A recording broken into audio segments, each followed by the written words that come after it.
ඔබ මේ වීඩියෝ එක බලන්න ආව නම් ඇත්තටම ඔබ දිහා පොඩ්ඩක් බලාගන්න. පොඩ්ඩක් ඔබේ ශරීරය දිහා ඔබ දිහා පොඩ්ඩක් බලන්න. පුදුම පුණ්‍යවන්තයෙක්. පුදුම පුණ්‍යවන්තයෙක්. හැබැයි මම මේ කියන දේ හොඳින් අහලා ඉවරලා මේක කරන්න ඕනි. කෙරුවොත් තමයි වැඩේ ජයග්‍රහණය කරන්න පුළුවන්. මං කවදාවත් ඔබලට කියන්නේ නැහැ වතුර වීදුරු වලට මල් දාලා දෙවියන් ගාවට ගිහිල්ලා මල් පූජා කරලා පළතුරු වට්ටි පූජා කරලා ජීවිතය සාර්ථක කරගන්න පුළුවන් කියලා කියන්නේ නැහැ. ඊටාම වටිනා ක්‍රමයක් දෙනවා. මේ වටිනා ක්‍රමය ඔබේ හදවත පසාරු කරගෙන යයි. මම හිතන්නේ මං අන්තර්ජාලයේ මේ වගේ වීඩියෝ එකක් දැකලා නැහැ. තමන් පෙර කරපු පුණ්‍ය කර්මවල විපාක අවදි කරලා ගන්න වසර 800 ගානකට විතර පස්සේ තමයි ඔබලාට මේ වටිනා කාරණාව අහන්න හම්බෙන්නේ. හොඳයි අපි එහෙනම් පටන් ගමුකෝ. වැඩි වෙලාවක් ගන්න ඕනේ නැහැ. මං ඉක්මනට කියාගෙන යන්නම්. සමහර කාරණා කියනකොට ඔබ මාව නිර්ණය කරන්න යන්න එපා. මේ පුද්ගලයා මේකමයි කියන්නේ කියලා විනිශ්චය කරන්න යන්න එපා. අහගෙන ඉන්න. මොකද මේ කතාව පැය 5ක 6ක කතාවක්. දිග කතාවක්. ඊටාම කෙටියෙන් මේ විනාඩි කිහිපයකින් කියන්න හදන්නේ. හැම කාරණාවකම වටිනවා. මේ ලෝකයේ තියෙනවා බීජ නියාම කියලා එකක්. බීජ නියාමය. බීජ නියාමයෙන් වෙන්නේ මෙන්න මේක හොඳට අහගන්න. ඊටාම කෙටියෙන් කියන්නේ. දැන් මේ අඹ ගෙඩි තියෙන්නේ. මේ අඹ ටික බලන්න මේ අඹ ගෙඩියට වඩා මේ අඹ ගෙඩිය වෙනස්. මේ අඹ ගෙඩියට වඩා මේ අඹ ගෙඩිය වෙනස්. මේකට වඩා මේක වෙනස්. මේකට වඩා මේක වෙනස්. එතකොට තව අඹ ගෙඩි මේ ගහේ තියෙනවා. හරිද? තව තියෙනවා. එතකොට දැන් හැබැයි මේ එක අඹ ගෙඩියක් මම කඩලා ඔබට දුන්නොත් එහෙම මේක කඩලා ඔබට දුන්නොත් ඔබ ඒක අඹ ගෙඩියක් බව හඳුනා ගන්නව නේද? මම මේ කියනක හොඳට හිතන්න. මේ ගෙඩි 1 2 3 4 5 6 තව එහා පැත්තේ තිබුණා 7ක් විතර.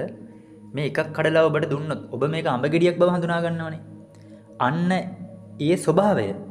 දැන් ඔබ මේක peer ගෙඩියක් කියලා කියන්නේ නැහනේ. මේක මේ දොඩම් ගෙඩියක් කියලා කියන්නේ නැහනේ. අර අඹ ගෙඩියක ස්වභාවය තීරණය කරන ධර්මතාවය මේ ලෝකේ කියන බීජ නියාමය. මිනිස්සයයි කොටියයි ඔබට පැටලෙන්නේ නැහනේ. මිනිස්සයාගේ අත් තියෙන විදිය කකුල් තියෙන විදිය ඒ සෑම මිනිස්සයාගේ එකයිනේ. අන්නේ ඒකීය ස්වභාවය. ඒකට කියනවා ඒක නියාමනය කරන්න මේ ලෝකේ බීජ නියාම. තේරුණාද? හරි. එතකොට දැන් හැබැයි මතක තියාගන්න මිනිස්සයාගේ ස්වභාවය කොටියාගේ ස්වභාවය ඒ ස්වභාවයන් ලෝකේ. මිනිස්සයා කොටියා බල්ලා පූසා අඹ ගෙඩිය දෙලුම් ගෙඩිය අඹ ගහ. එතකොට මේව තීරණය කරන්නේ බීජ නියාමය. හැබැයි අඹ ගහෙන් ගහට වෙනස්නේ. දැන් මේ අඹ ගහේ අතු බෙදලා තියෙන විදිහ නෙවෙයි තව ගහක් තියෙන්නේ. ඒ වගේම මේ අඹ ගෙඩියට වඩා මේ අඹ ගෙඩිය වෙනස්නේ. මේ අඹ ගෙඩිය එකම ස්වභාවය වුණාට අඹේ කියලා අඳුරගත්ත දෙකම මේකට වඩා වෙනස්කම් මේකේ තියෙනවනේ. අන්නේ වෙනස්කම් තීරණය කරන ධර්මතාවය තමයි කම්ම නියාමය. කම්ම නියාමය. එතකොට මේව හැදිලා තියෙන්නේ සත්‍යම් පිණිසයි. එතකොට කම්ම නියාමයෙන් තමයි මිනිස්යාගේ ස්වභාවය එකයි. නමුත් කටහඬ වෙනස්. එයාගේ වර්ණය වෙනස්. මෙයා රෝගයක් ඇතුව ඉපදුණා මෙයා රෝගයක් ඇතුව ඉපදුන්නේ නැහැ. මෙයාගේ මූණේ ලපයක් තියෙනවා මෙයාගේ මූණේ ලපයක් නැහැ. මේ අඹ ගෙඩිය වෙනස්. මේකට වඩා මේක වෙනස්. හැබැයි එකම අඹ ගෙඩිය. මිනිස්සුયો ඉන්නවා ලෝකේ. ඔබට මිනිස්සුયો කියලා අඳුර ගන්න පුළුවන් බීජ නියාමයෙන් ඉඳලා. නමුත් එයාලගේ වෙනස්කම් තියෙනවා. මෙයාට කීකරු බිරිඳක් හම්බෙලා. මෙයාට කීකරු බිරිඳක් හම්බෙලා නැහැ. මෙයාට මුදල් තියෙනවා. මෙයාට මුදල් නැහැ. මෙයා රෝගියෙක්. මෙයාට රෝග නැහැ. මෙයා දුගියෙක්. මෙයාට දුගියෙක් නෙවෙයි. මෙයා වගේ විවිධ දේවල්. ඉතින් ඔබලාගේ හදවතේ හට ගන්නා දුක ඔබ දන්නවනේ. මෙයා උදේ ඉඳලා රැ වෙනකම් වැඩට යන පුද්ගලෙක්. නිදහසක් නැහැ. මෙයා එහෙම නැහැ. මෙයාට නිදහස තියෙනවා. පින. විවේක සුවය, ආයුෂ, වර්ණ, සැප, බල, ප්‍රඥා.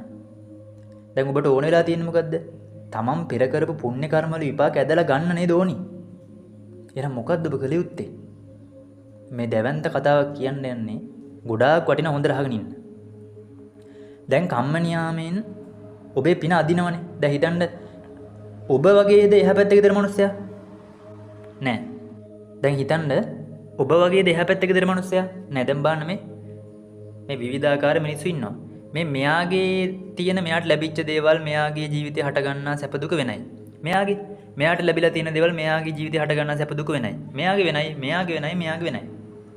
එතකොට විවිධාකාර මිනිස්සුන්ට ලැබිච්ච දේවල් වෙනයිනේ. එතකොට ලෝකේ කම්ම නියාමයේ හැමෝටම අසාධාරණයක් කරනවද? නෑ. ඒ අය කරගත්තු දේවල් තමයි එයාට ලැබිලා තියෙන්නේ. ඒ අය කරගත්තු දේවල් තමයි එයාට ලැබිලා තියෙන්නේ. එහෙනම් අපි දක්ෂ වෙන්න ඕනේ මොකටද? අපි පෙර කරපු හොඳ දේවල් වල පුණ්‍ය කර්ම වල විපාක ඇදලා ගන්න. එතකොට තමයි අපේ ආයුෂය, වර්ණ, සැප, බල, ප්‍රඥා, අපේ නිරෝගීකම, නිදහස මේ දේවල් උරම වෙන්නේ. අපිට ධනය ලැබෙන්න පටන් ගන්න. ඔබ නිකන් ඔය යන ජීවිතේම ගත කරන් ගියා කියලා ඒක වෙන්නේ නැහැ. දෙවියන්ට මල් වට්ටිය තිබ්බා කියලා නැත්නම් වීදුරුවකට මල් තිබ්බා කියලා මහා පරිමාණයෙන් පිනවදි වෙයිද? නැහැ. කොහොමද එහෙනම් අපි මේක කරන්නේ? පින අවදි කරන්න නම් බලයක් ඕනේ, පවර් එකක්. ඒ බලය කොහොමද හදන්නේ? එන්නේ කතාවේ මම කියලා දෙන්න හදන්නේ. ඊටාම කෙටියෙන් කියලා දෙන්නේ. මේක කරන ආකාරයන් ගොඩාක් තියෙනවා. ඒ ගොඩාක් දේවල් කියලා දෙන්න ඕනි. ඒ කියන්නේ මම මේ කියලා දෙන්නේ චූටි ඉඩමකින් පොඩි උදාහරණයක් අරගෙන කියලා දෙන්නේ. දැන් බලන්න මේ කාන්තාව ඉන්නවා. මෙයා ඉන්දියාප්ප වට්ටි විකුණලා තමයි ජීවත් වෙන්නේ. එහෙම හිතන්නකෝ. මෙයාට හොඳට මුදල් හම්බ වෙනවා. මෙයා වෙන සෙරෙප්පු හරි මොනවා හරි විකුණනවා නැත්නම් මෙයාගේ සැමියාට හොඳට මුදල් හම්බෙන්න පටන් ගන්න මෙයා සතුටින් ඉන්නවා. මෙයා ඉන්දියාප්ප වට්ටි විකුණලා තමයි මුදල් උපයන්නේ. ඔන්න බලන්න කරන වැඩේ. දැන් අවසානට මම මේ කියන ක්‍රියාව කරාට පස්සේ මෙයාට වඩා ගොඩක් මෙයා සතුටින් ඉන්න පටන් ගන්නවා. මෙයාගේ පිනවදි වෙන්න ගන්නවා. මෙයාට මීට වඩා අර ඉන්දියාප්ප වට්ටි කියන දේවල් හදන්න තව මිනිස්සු එකතු වෙන්න පටන් ගන්නවා. තව මෙයාට වෙන ව්‍යාපාරික අවස්ථාවක් එනවා. මම දන්නේ මෙයා අවසානට නිදහස කියන දේ භුක්ති විඳිනවා, සතුටින් ජීවත් වෙනවා. මෙයාට ලොතරැයියක් ඇදෙනවා වෙන්න පුළුවන්. මම දන්නේ ඒක මට කියන්න බෑනේ කොහොමද මතුවෙන්නේ කියලා. හැබැයි මම ඔයාලට කියලා දෙන්නම් කොහොමද පිනවදි කරලා මේ විශිෂ්ට තත්ත්වයට ආවේ කියලා. හොඳට අහගෙන ඉන්න. ඔන්න දැන් මේ කාන්තාව. හරි. දැන් මේ කාන්තාව මෙහෙමයි කරලා තියෙන්නේ. මේ කාන්තාවගේ කලින් ජීවිතේ ගත කරගෙන ගියපු විදිහට පින අවදි වුන්නේ නැහනේ. නේද? කනවා බොනවා ඉන්දියාපු වට්ටි ටික වියනවා මිනිසුන්ට විකුණන එහෙමනේ හිටියේ. දැන් මෙයාට එකවරම හිත පහල වෙනවා. දැන් වෙනදත් මෙයා කාලි ඉවරලා ඉතුරු ටික එහෙම සත්තුන්ට දැම්මා කුරුල්ලෑලි වලට එහෙම දැම්මා. දැන් මෙයා මේ කතාව දැනගන්නවා. මෙයා මොකද දන්නව කරන්නේ? බත් මුට්ටිය උයන්නෙම මෙන්න මේ චේතනාවෙන්. දැන් හිතන්න අපේ තාත්තට යම්මට දරුවෝ ගැන මොනවද හිතෙන්නේ? උදේ පාන්දර අම්මයි තාත්තා විවලා කාලා බීලා දරුවෝ අමතක වෙනවද? අමතක වෙන්නේ නැහනේ කවදාවත්. අමතක වෙන්නේ නැහැ. අන්න ඒ වගේ තමයි මෙයා බත් මුට්ටියක් උයනවා. උයනකොටම කුරුල්ලන්ට සත්තුන්ට කියලා වෙනම දානවා හාල්. හොඳට අහගෙන ඉන්න මේක. ඔබ කලබල වෙන්න එපා. ඔබට මේ දැනුම නැහැ. ඔබ හිතන් ඉන්න විදිහට ඔබ හිතන එකයි මම මේ කියන්නේ කියලා වීඩියෝ එක බලන්න නැතුව ගියොත් එහෙම ලොකු විනාශයක් කරගන්නේ. එහෙනම් හොඳට අහගෙන ඉන්න. තාම කතාව ඉවර නැහැ. බත් මුට්ටියට හාල් ටිකක් දාලා ඉවරලා ඒක තම්බලා ඉවරලා බත් හැඳි 5ක් විතර අර මිනිස්සෙක්ගේ බෙදෙන බත් එකක් විතර වෙනම වෙන් කරනවා. තේරුණාද? උදේ බත් මුට්ටිය, දවල් බත් මුට්ටිය මහා පුදුමාකාරයි ගන්න මේක. දැන් මෙයා දරුවන්ට වගේ වෙන් කරලා කුරුල්ල ඇල්ලක් හදලා ඒකට දානවා. මේ මුලින් පටන් ගන්න පියවර විතරයි පළවෙනි පියවර මේක. දැන් ඒතකොට මෙයාගේ හදවතේ හැම වෙලේම කෙහෙල් ගෙඩියක් කන්නත් බෑ තනියම. දැන් කෙහෙල් ගෙඩියක් කටට දාගන්නකොටම මං විතරක් තනියම කන්න එක හරිය නෑ. දරුවන්ට ඉන්නවා. දැන් ඔබ දරුවන්ට තියෙන ගෙදර වගේ ඒ වගේ කුරුල්ල ඇල්ලටත් කෑල්ල හපලා ඉවරලා දැන් මෙච්චර කල් දරුවන්ට සැලකුවා කියලා මහා පිනක් මතුන්නේ නෑනේ. ඒක තමයි ඇත්ත.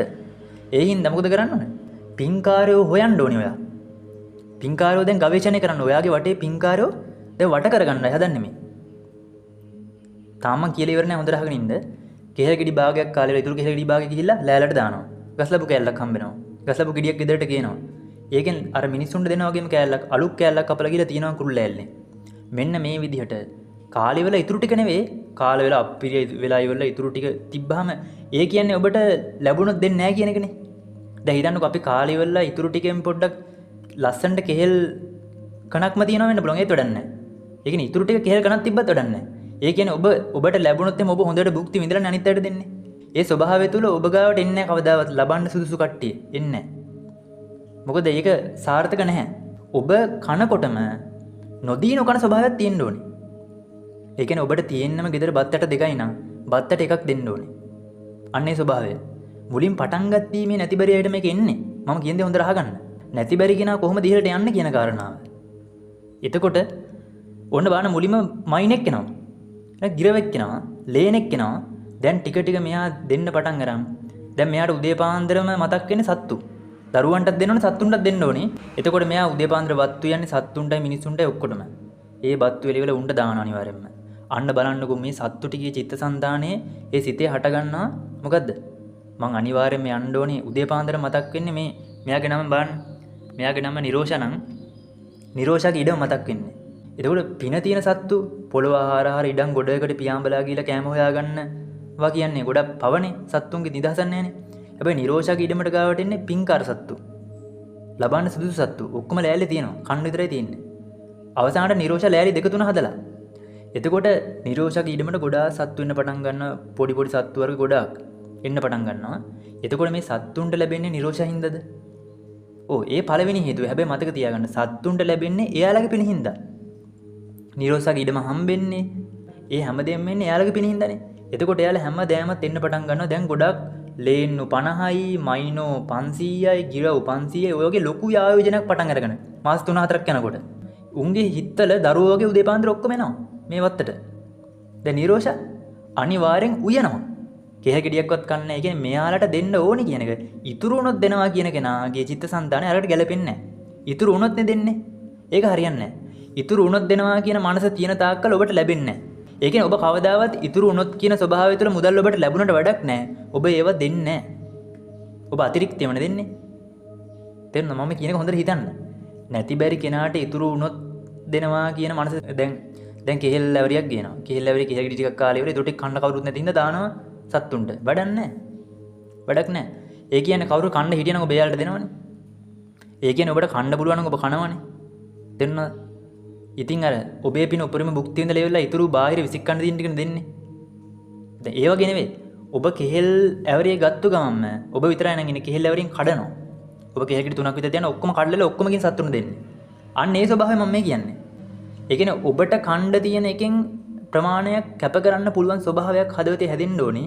ඒ හදවතේ හැදෙන වටිනාකමත් එක්ක තමයි ඔයාමත අර සත්ව රඳා පවතිනවා කියන ධර්මතාවයේ නියාම ධර්මය ඉස්මතු වෙන්න අවශ්‍ය බලය ක්‍රියාත්මක වෙන්නේ. අයියේ. අර සත්‍යයන්ට ලැබෙන්නේ ඔබට ලැබුණොත්නේ. ඒ සත්‍යෝ මහා පින්වන්තයෝ 500ක් ඔබ මත රඳා පවතිනවා. පින්වන්තයෝ 500ක් ඔබ මත රඳා පවතිනවා. ඔබේ හදවතෙත් උන්ට දෙන්න ඕනි කියන ස්වභාවය අනිවාර්යෙන් තියෙනවා. දරුවන්ට අම්මා වගේ. දරුවන්ට තාත්තා වගේ. දැන් මොකද වෙන්නේ? දැන් මොකද වෙන්නේ? ඔබට ලැබෙන්න පටන් ගන්නවා. මොකද ඔබට ලැබුණ නැත්නම් උන්ට ලැබෙන්නේ නැහැ. අනික උන්ගේ හදවතේ දැන් දැවන්ත ශක්තියක් හැදිලා තියෙන්නේ. මතකයක්. මේ ඊඩමට මෙන්න ඕනි කියලා උදේ පාන්දර එන ඔක්කොම. ඉතින් ආවට පස්සේ ඔබට ලැබිලා තියෙන්නේ බෑ ඔබට දෙන්න. අන්න බලන්න අර සත්‍යයන්ගේ පිනට නියාම ධර්ම වලින් මේ ලෝකයේ ඔයාගේ පෙර මතුවෙන නොතිබිච්ච පුණ්‍ය කර්ම වල විපාක ඉස්මතු වෙන්න පටන් ගන්නවා. අවදි වෙන්න පටන් ගන්නවා. දැන් ඔබ කලින් ජීවිතේම ගත කරගෙන හිටියනම් ඕක වෙන්නේ නැහැ. ඔය මං එක පැත්තක් විතරයි කිව්වේ. තේරෙනවද? ඊට වඩා තව පැති ගොඩක් තියෙනවා හදාගන්න. ඒ කියන්නේ කන තැන් වල බොන තැන් වල යාළුවොත් එක්ක අම්මලා තාත්තලාත් එක්ක තව ගොඩාක් පරිසරයක් තියෙනවා. දුරකථන භාවිතා කරන තැන පවා ලොකු පරිසරයක් තියෙනවා. ඒ ඔක්කොම කියන්න අමාරුයි. නමුත් ඔබලට මං ඉංගියක් දුන්නා. මේ ඉංගිය ගැන පොඩ්ඩක් හිතන්න. එතකොට ඔබට ලැබුණොත් නේද උන්ට ලැබෙන්නේ? උන් පින්කාරයි, උන් පුණ්‍යවන්තයි, උන්ට ලැබිය යුතුයි. ඒ හින්දා ඔබට ලැබෙන්න පටන් ගන්නවා. ඔබට ලැබුණොත් තමයි උන්ට ලැබෙන්නේ. ඒ හින්දා අනිවාර්යෙන් ඔබට කලින්ට වඩා ලැබෙන්න ගන්නවා. දැන් බලන්න මෙයාට වඩා ලැබෙනවා. තේරුණාද? දැන් ඔබට මොකද්ද කරන්න පුළුවන්? දැන් කෙහෙ ගෙඩි 5ක් කාලා සත්තුන්ට ගොඩක් දෙන්න පුළුවන්. දැන් ඔබට කන්න පුළුවන් ප්‍රමාණයත් වැඩි වෙනවා. දැන් ඔබට ගොඩක් සැප විඳින්න පුළුවන් ටිකක්. ඉතින් ඒ හින්දා මතක තියාගන්න මේක ගොඩාක් වටින ක්‍රමවේදයක්. මම ඊටාම කෙටියෙන් කිව්වේ. ඒ වගේම මම ඔබලට ආරාධනා කරනවා සූර්යකාණ්ඩේ ශිල්ප ශාස්ත්‍ර වැඩපිළිවෙලත් එක්ක එකතු වෙන්න කියලා. ඔබලට මේ වීඩියෝ එකේ පේනවා තියෙන අංකයක්. මේ අංකයට WhatsApp කරා පණිවිඩයක් දාලා විස්තර ඉල්ල ගන්න. විස්තර හම්බෙයි. ඒ වැඩපිළිවෙලට හැබැයි මුදලින් දායකත්වයක් ගන්නවා. මුදලින් දායකත්වයක් ගන්න නැතුව කාලියුපේ ගන්න බෑනේ අපිට මේ උගන්වන්න. ඉතින් මේ වැඩපිළිවෙල මගේ අරගන්න එපා. ගොඩාක් වටින එකක්. ගොඩාක් වටින කාරණා ටිකක් කියලා දෙන්නේ ජීවිතේ සාර්ථක කරගන්න. ප්‍රායෝගික තමන්ගේ ජීවිතේ පෙර පුණ්‍ය කර්ම වල විපාක. භාවනාව කියන දේ පව හරියට කරන්නේ කොහොමද? තමන්ගේ නාසයට වදින හුස්ම රැල්ල අඳුර ගන්න උත්සාහ කරනවා. මේක අඳුර ගන්න බෑ. ඇයි මේ අපිට භාවනා කරන්න බැරි? ඇයි මේ හුස්ම රැල්ල දැනෙන්නේ නැත්තේ? මේ කාරණා ගැන ගොඩාක් සාකච්ඡා කරනවා. මං හිතනවා ඔයාලට ගොඩාක් වැදගත් තමන්ගේ සතුට සැනසීම බලය ඉස්මතු කරගන්නේ කොහොමද? නැත්තම් ආයුෂ වර්ණ සැප බල ප්‍රඥා තවත් විදිහකට කියනවා නම් තමන් පෙර කරපු පින අවදි කරගන්නේ කොහොමද? ඒකට අවශ්‍ය පරිසරය සකස් කරගන්නේ කොහොමද? මේ නියාම ධර්මත් එක්ක අපි හැප්පෙන්නේ කොහොමද කියලා දක්ෂ විදියට හැප්පෙන්නේ කොහොමද කියන කාරණාව උගන්වන ඊටාම වටිනා ඉගැන්වීමක් තමයි සූර්යකාණ්ඩේ ශිල්ප ශාස්ත්‍ර කියලා කියන්නේ. ඔබලාට ගොඩාක් වැදගත්යි. මම ආරාධනා කරනවා අපි තව දින කීපයකින් කණ්ඩායමක් පටන් ගන්නවා. ඔබලා සම්බන්ධ වෙලා බලන්න. මේක ඔබලාගේ ජීවිතයට පාඩුවක් වෙන්නේ නැහැ. ඒ ශිල්ප ශාස්ත්‍රය හරහා ඔබලාට ගොඩාක් දේවල් ඉගෙන ගන්න පුළුවන් වෙයි. ඒ හැරුණකොට මට පුළුවන් වෙලාවට මේ නාලිකාවෙත් මම වීඩියෝ එකක් දානවා. මේ වීඩියෝ වලට ගොඩක් වැදගත්තේ අද කියලා දුන්න කාරණාව ඔයාලා තනියම හිතලා බලන්න. ඔයාලගේ ජීවිතයට ගොඩාක් වැදගත්තේ තමන්ගේ පෙර පුණ්‍ය කර්ම වල විපාක ඉස්මතු කරගන්න. හොඳයි එහෙනම් මම මේ දේශනාව නවත්තන්නම්. අවසාන වශයෙන් ඔබ හැමදිනාටම නිරෝගිමත් දීර්ඝායුෂයක් ලැබෙන්න කියලා අදිෂ්ඨාන කරනවා. ඔබ හැමදිනාටම